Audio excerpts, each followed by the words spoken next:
if you decide to do that as a man, you can't come back later and be like, well, now that the child is growing, then you obviously now you all of a sudden want to be a part of the child's life.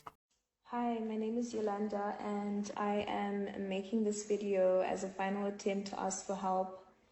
I'm currently 8 months pregnant, and the person that I am pregnant for is a prophet named Passion Java. I met Passion early last year, and one thing led to another. We ended up being in a full-blown relationship. My life is in serious danger. I've had to flee my country because things got so bad that I was being followed, and there was even a kidnap attempt. His main objective is to kill our baby. Even at this late stage, he said he will not stop at anything until our baby is dead. Things have been so bad that I've almost been drugged so I can go into early labor. Firstly, I do obviously feel very bad for her, because for any woman to be in that position, like you pregnant, you feel like you all alone in it, right? And obviously the person that made you pregnant isn't there for you and is not supporting you and actually wants you to abort the baby. In that aspect, I feel very sorry for her and very bad for her. Why is it that it's only the woman that gets to determine whether the baby is kept or not? She's not the only one who was in the process of making the baby. When it's time to determine whether the baby should be terminated or not, it's the final decision is solely based on the woman's feelings. Well, I think that's only because she's physically carrying the child that she has the last say with that. If you decide to keep the baby, you're on your own. It's not like just because you decided to keep the child, then that guy is gonna be impacted because now he has to be in the child's life. Like in most cases, the guys just disappear and they never are a part of the child's life. So that woman needs to live with her decision for keeping the child in any case. So it's a difficult decision to make. Let's be honest. It's just like, the thing is, we look at this very differently. Like you think about, that's a life. Like some people are pro-life, and that is an actual life.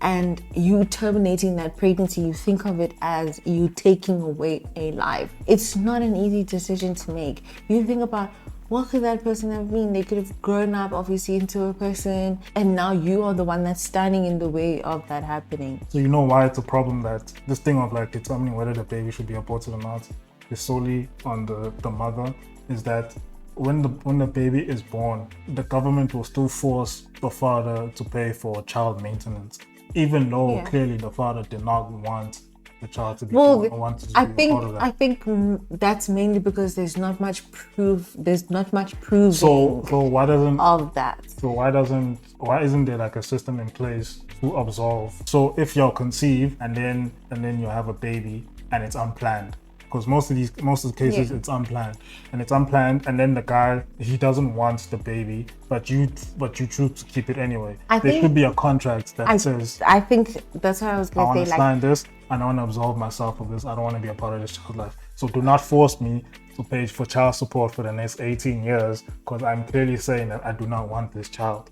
It should also be my decision as well to say that no, I do not want this child. Yeah. But you want it, fine, you deal with it. Yeah. And then keep it moving like that. So now because of there's no system in place like that, now there are niggas like this who will go to extreme measures to terminate a pregnancy, because now they're gonna have to have this responsibility with them for the rest obviously of their lives. this woman chasing after him, that you have to provide for your child.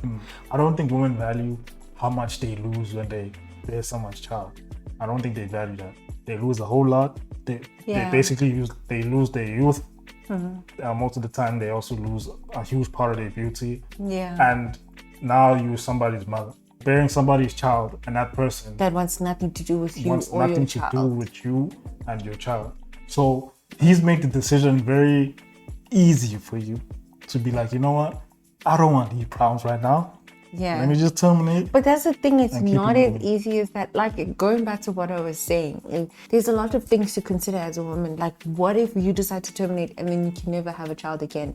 Like, when you want. Those are things that, I mean, I know that it's not always going to be the case, but you never know. You could be that anomaly. You could be that person that goes through that situation. I think, like, with every other situation, or like every other agreement between individuals in our country, I think in things like that you can make the written contract. I would believe, like, maybe you can. It's just that maybe this is not something that people do. Because this should be like a simple affidavit. Yeah. Go to the police station. Yeah, and say I that, am no, yes. we I take conceived. full responsibility Yeah, of the we child. conceived. I'm the father. Blah blah blah. Yes. But I do not. I have He's purely decided. the sperm donor Yeah, or I whatever. have decided that I do not want to take responsibility of the Yes. child, but the mother has decided that she wants to keep the baby. So I want to absolve But myself of that. then, if you decide to do that as a man, you can't come back later and be like, well, now that the child is growing, then you obviously now you all of a sudden want to be a part of the child's life. But either way, why? even in these situations where the guy is forced to pay child support, custody is generally given to the mother. Yeah. And the mother also controls visitation rights and all that. And what do women do? They prevent the father from seeing the baby. So even though I am paying Yeah. for this child's living expenses, all that, they still prevent Well, me but from you seeing the. can kind of legally, you do have the right. But yes, she can make it difficult for So you it because you're doesn't obviously going to matter. keep going to court. Yeah, it doesn't matter. I think, like, for women, that is our payback. I'm not saying that Oh, is yes. okay. Like, dude, you put us through hell. Like, you rejected me and you rejected this child, for instance. Now, all of a sudden, you want to be, or like, you still want to be acknowledged as a father. But I personally don't feel like you were a father to this child.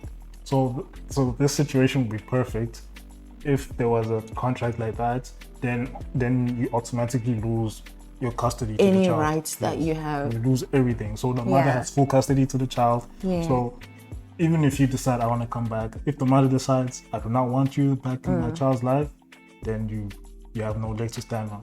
See, this would be perfect. This whole thing this whole situation with her would have been avoided if men had the rights or men had the power to just absolve themselves. Yeah. Now you have people like this who have many mistresses and who Yes. sleep around. Yes. So I they don't can't know. keep, like, I don't know why high-profile men love this idea it's of unprotected disgusting. sex It's really disgusting. with strangers. Oh, so I think what happens is these men are usually married or in long-term relationships.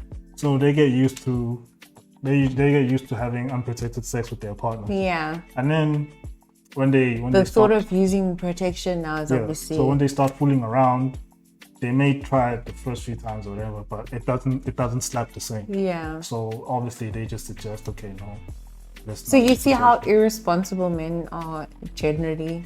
Like, it's just look at what you're risking. It's like, if I'm taking you as my partner or as my spouse, now I'm putting myself at that risk that basically all you doing, I'm doing as well, but not doing it, not exactly reaping the benefits of what you're doing. But I will suffer the consequences of what you're doing. So it's like, you will go out there, you're sleeping with all these people. You don't know who this person's having sex with, because obviously they're not going to be fully committed to you all the time, because you have your own person. So it's like, they're not obliged to be committed to you either. They can have other sexual partners as well. So basically, me as your wife, I'm having sex with you, your side chick's sides, that whole intersection. And it's like, if one gets the disease, everybody gets the disease. And it's like, well, I was just chilling at home, cooking and cleaning, and you decided to bring this to me. I think this whole paternity, maternity situation needs to change a bit, because now things are getting so extreme that niggas are willing to drug their baby mamas, kidnap them, even go as far as to threatening their lives, or sending people to kill them. So I think the easiest solution to this is just give men the option to absolve themselves of having to take responsibility of the child if they don't want to. Yeah. And then the mother takes full responsibility of the child, Yeah. full custody. And just know that you can, if that's the case, then they're completely out. You know what I mean? Then at least you have the right to say, well, don't come back when you've decided to change your mind. You guys let us know what you think about this topic. Whether you think, is it just a matter of chasing the bag? Or do you think she genuinely does feel that the baby should have a chance in life? And don't forget to like and subscribe. and keep watching. Bye. See you in the next one.